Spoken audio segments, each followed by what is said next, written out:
Et salut à tous. On se retrouve pour une nouvelle vidéo dont le titre est encore provocateur. Ça arrive régulièrement ces derniers temps et je m'excuse, mais néanmoins il traduit plutôt bien le fond de ma pensée. C'est-à-dire que les créateurs de contenu sont les nouveaux romanciers.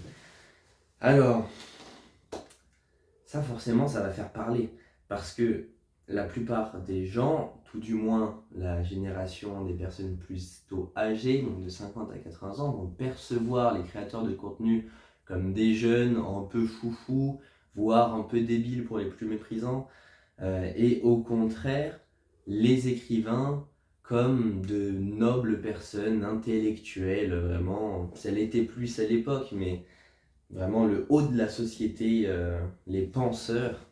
Alors que d'après moi, la limite est très fine. Bien évidemment, dans la création de contenu, c'est extrêmement divers.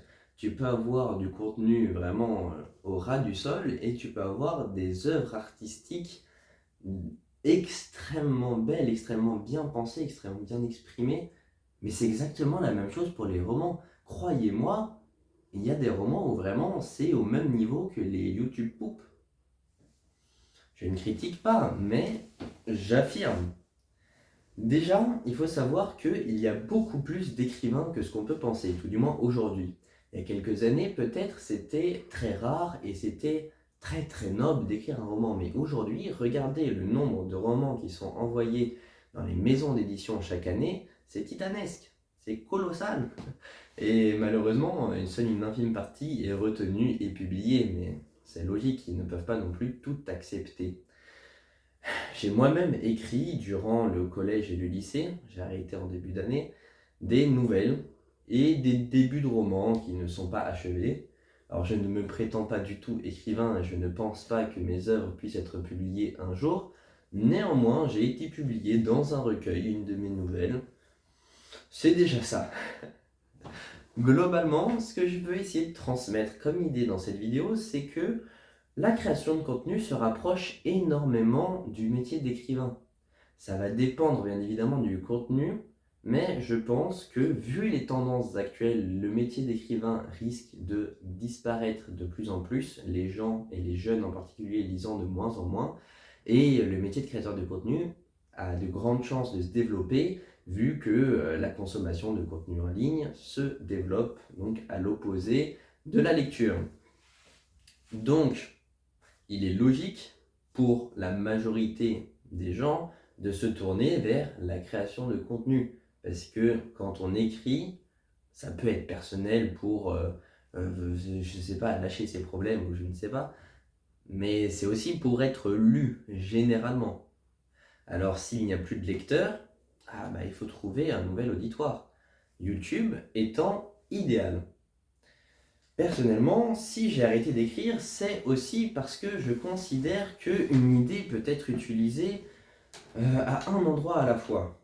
C'est-à-dire que si j'ai une idée de vidéo, que j'ai envie de transmettre un sentiment, ou par exemple dans le format réflexion, c'est la description idéale, quand j'ai envie de traiter d'un sujet, soit je peux le faire en vidéo, et du coup, comme j'en aurais parlé, mon cœur sera apaisé, entre guillemets, parce que d'après moi, la réalité, c'est à peu près ça, c'est parler de quelque chose qui passe pas bien dans ton cœur, ça va t'aider, et une fois que tu en as parlé, généralement, t'en reparles pas trop, quoi, à moins que tu sois vraiment obsessionnel, mais là, il faut se remettre en question.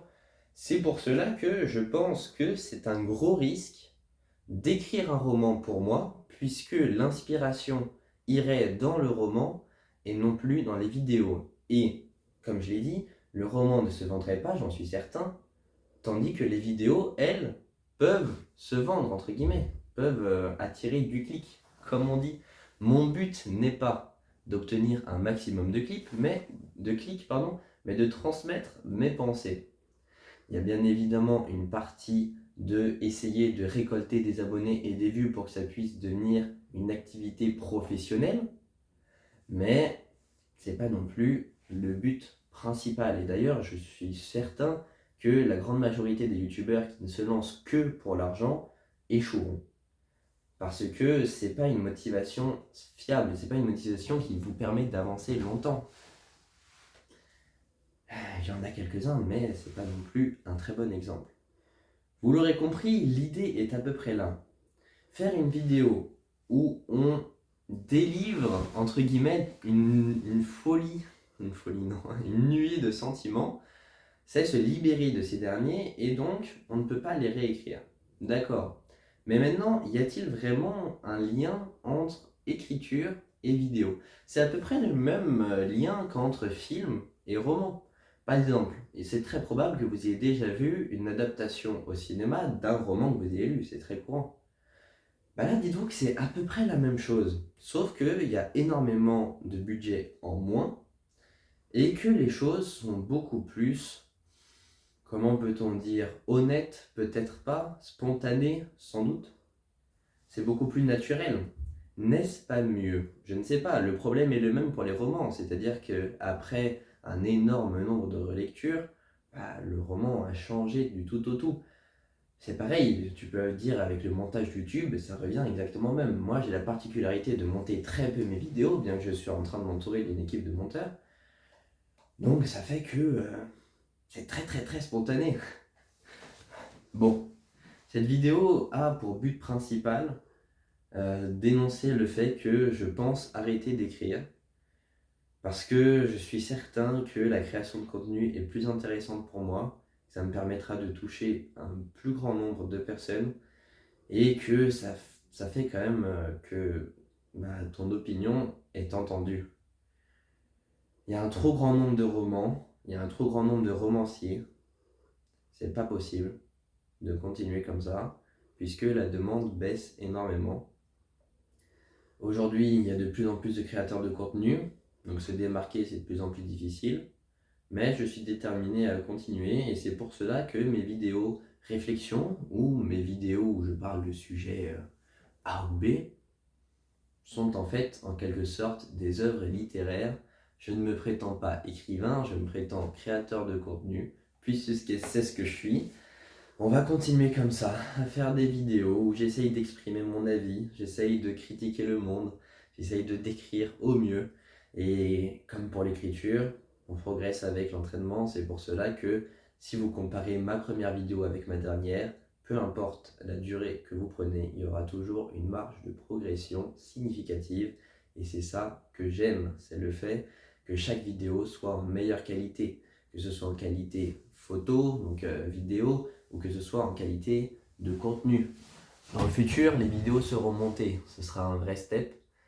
Mais bon, l'idée restera toujours là, je l'espère, j'espère que je ne m'écarterai pas de cette voie de la transmission de mes pensées, cette voie de la transmission de mes émotions, et que je ne tomberai pas, je ne sombrerai pas dans ce qu'on appelle généralement le putaclic, donc dans ce qui est nécessaire pour percer. Aujourd'hui, si on regarde, la majorité du contenu n'est que très peu intéressante en soi, n'apporte que très peu.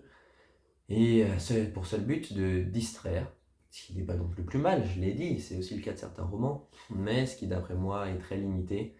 C'est pour ça que ma chaîne gaming est une chaîne séparée, et j'aimerais que cette dernière ne soit pas contaminée, et que moi-même je ne termine pas contaminé, perverti par cette société qui pousse la débilité vers le haut, qui pousse les jeunes à consommer du contenu de piètre qualité, ce qui d'ailleurs est très bien reflété par le fait que les jeunes arrêtent de lire.